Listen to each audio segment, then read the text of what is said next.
Alors moi, je suis arrivé ici, pour une simple et bonne raison, c'est qu'il y a quelques mois, j'ai fait un infarctus.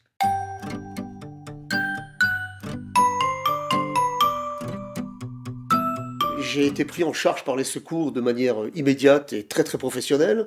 J'ai été amené en salle de coronarographie, où j'avais toute une équipe autour de moi qui s'affairait pour ma survie. Ensuite, j'ai été transféré en unité de soins intensifs de cardiologie à l'hôpital, où là aussi, pendant quelques jours, tout le monde s'est affairé autour de moi.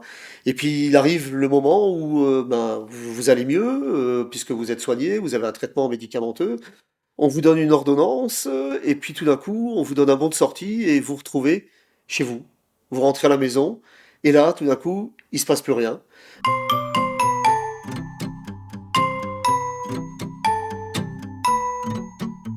Quand on a fait ce type d'accident, on a des doutes, on a des questions, on a des peurs, voilà.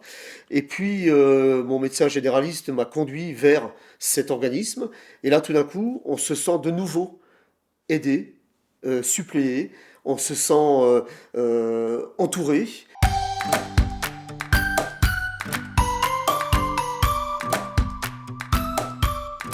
Alors pour moi, le TP, c'est un accompagnement des personnes qui présentent des maladies chroniques. La particularité, c'est que c'est souvent un accompagnement fait en équipe, parce que les points de vue des différents professionnels métiers, hein, que ce soit par exemple souvent infirmiers, diététiciens, kinés, médecins, enseignants en activité physique adaptée, psychologues, c'est vraiment des points de vue différents et des accompagnements spécifiques. L'idée, c'est vraiment ça, un accompagnement personnalisé pour permettre à la personne de mieux vivre avec sa maladie.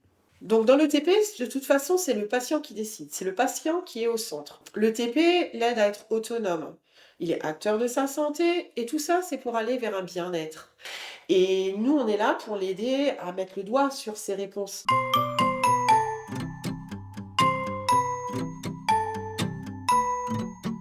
Il y a plusieurs ateliers qu'ils ont proposés dans les programmes d'éducation thérapeutique et ça correspond à leurs besoins. Ça, c'est un principe, ils viennent de manière volontaire.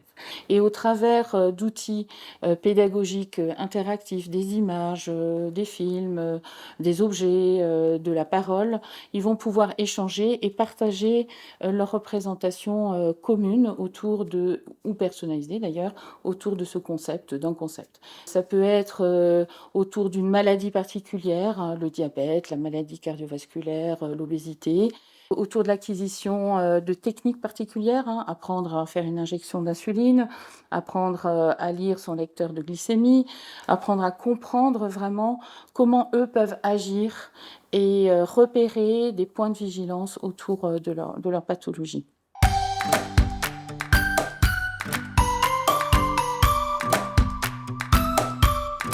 On vient pas ici en tant que vraiment élève, on nous donne pas de devoirs. Par contre, on nous donne des conseils.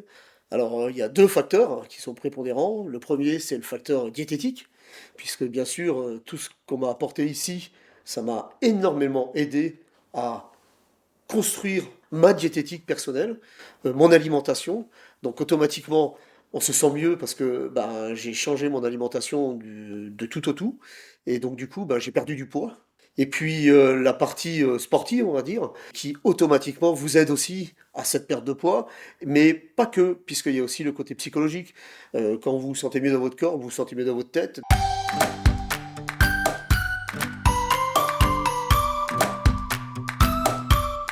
Et j'ai été embauchée par Paul Absa pour un temps partiel, en plus de mon activité libérale.